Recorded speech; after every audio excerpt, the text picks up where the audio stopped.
My ex-husband, Shannon, worked overseas off the coast of Australia and Papua New Guinea. My son, Lance, was receiving emails for approximately 2 years, emails that he thought were coming from his father. When his stepmom, Tony, died, the email suddenly stopped. I was suspicious of the emails and felt like she was the one that wrote them. Tony is a good person, was a good wife, and is an honest person. You can trust her. You know, that just didn't sit right. Tony died of an apparent heart attack.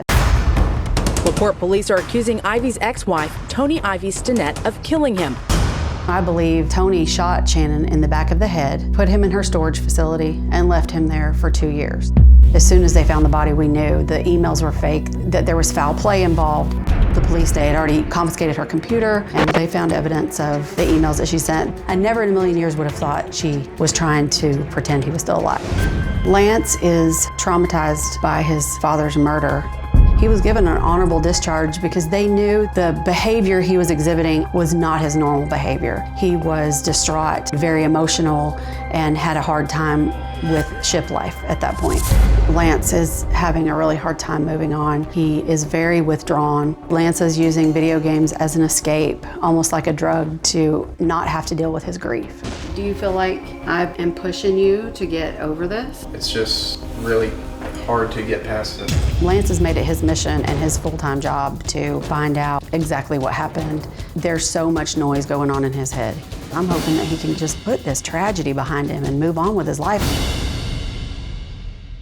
Well, Lance's Aunt Heather says she is haunted by the image of her brother lying dead for all of those months in a cold, dark storage unit. She says she will not stop obsessing about it until she gets answers.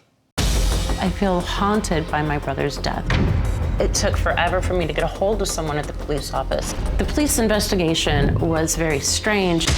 Tony was always considered the prime suspect in the investigation, but because she had already died, she couldn't be prosecuted or tried.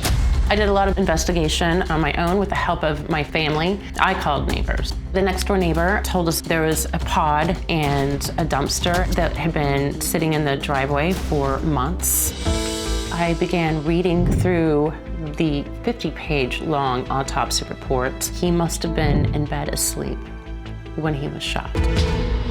I believe Tony murdered my brother, lied to all of us about it, and then stole my brother's inheritance. We figured out that all of these signatures were all forged. It was all done by Tony. I contacted the notary for the power of attorney form, and she said that she never recalled ever notarizing anything for Shannon or Tony. Tony had power of attorney for my brother, and that was her golden ticket to get away with murder.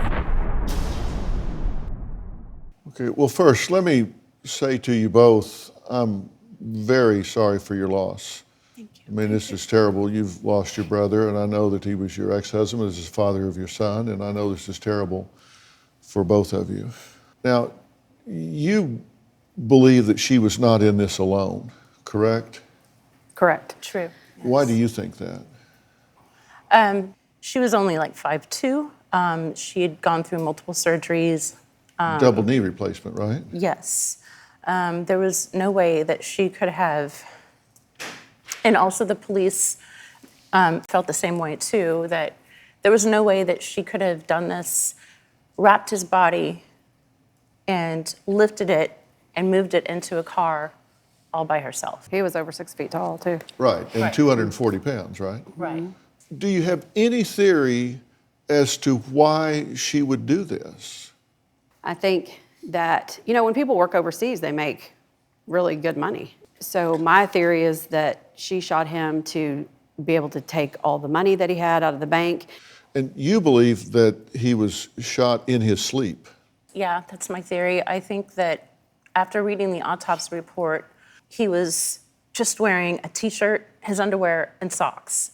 It was, they believe in January, we all kind of believe sometime in January of 2016, because of the angle that he was shot, it seems that, you know, he must have been lying down and dressed like maybe he was just, you know, passed out, falling asleep, and he was wrapped in blankets and towels and just maybe and whatever was nearby.